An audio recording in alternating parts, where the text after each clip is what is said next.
ఈరోజు వైఎస్ఆర్ కాంగ్రెస్ పార్టీ పిలుపునిచ్చిన ప్రకారం డిఎస్సిలో అక్రమాలు, అవినీతి లోపాలు ఈ చంద్రబాబు నాయుడు అధికారం చేపట్టిన దగ్గర నుంచి నారా లోకేష్ గారు విద్యాశాఖ మంత్రిగా ఉన్నప్పటి నుంచి జరుగుతున్న అక్రమాల్లో బయటకు చెప్పేదేమో మెగా డిఎస్సి, లోపల చేసేదేమో దగా డిఎస్సి.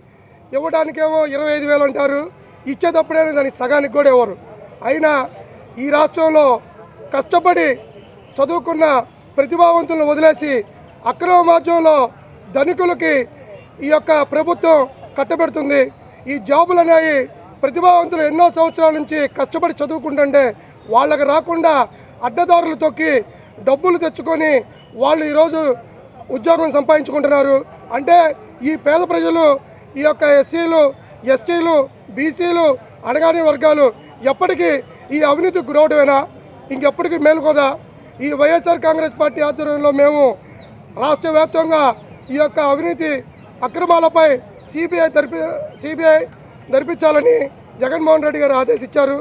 దాని ప్రకారం యావత్ ఆంధ్ర రాష్ట్రంలో కూడా ఎస్సీ సామాజిక వర్గం ఈ యొక్క నిరసన కార్యక్రమానికి భారీ ఎత్తున మేము నిరసన తెలియజేస్తున్నాం.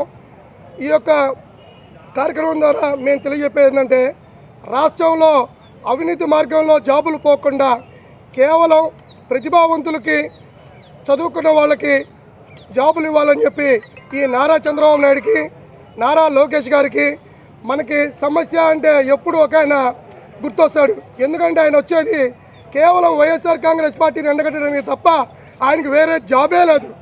ఆయన పవన్ కళ్యాణ్ గారు డిప్యూటీ సీఎంగా ఉండి దీని మీద మీరు దమ్ము ఉంటే, ధైర్యం ఉంటే నారా చంద్రబాబు నాయుడు గారు కానీ, లోకేష్ గారు కానీ, డిప్యూటీ సీఎం కానీ మీరు ఏమాత్రం ఈ యొక్క జాబుల మీద అవినీతి జరగలేదంటే సిబిఐ దర్యాప్తుని స్వాగతించి మీ యొక్క నిజస్వరూపాన్ని, మీ యొక్క మేము పేద ప్రజలకు జాబులు ఇస్తున్నాను అది నిరూపించుకోమని మేము యొక్క మీడియా మీద తెలియజేసుకుంటున్నాం.